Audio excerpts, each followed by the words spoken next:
What is database? All right.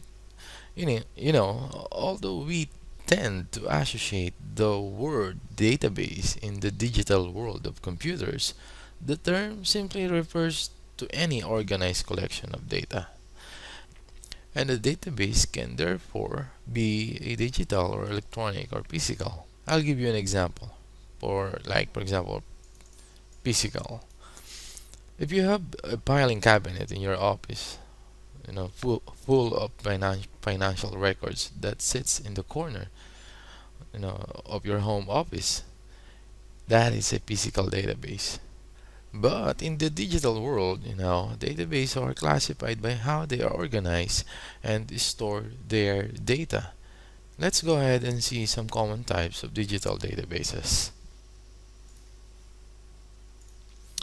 Okay, so some common types of digital databases are: we have flat file databases, hierarchical databases, key value or document oriented databases, and relational databases. Let's talk about first, what is flat file databases?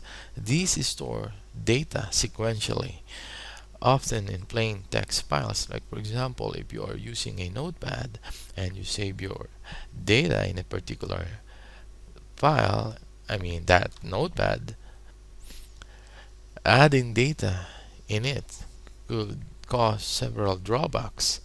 Flat file databases are very slow to search. It may contain redundant data and can easily become corrupted. Another example of flat file databases: when you are playing a solitaire game in your Windows and you save your user's high score, that is one of the good example of the flat file database because it saves in a plain text or created in a plain text.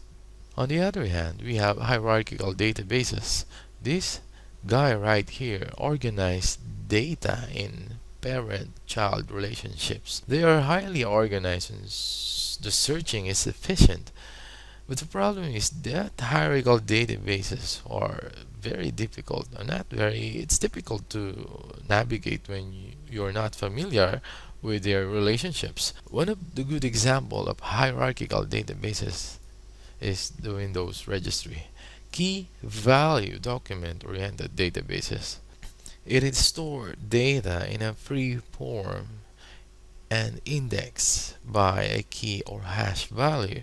They typically scale across wide network topologies very well, but share many of the problems with flat file databases. They often contain redundant data and do not maintain relationships, and searching them can be slow.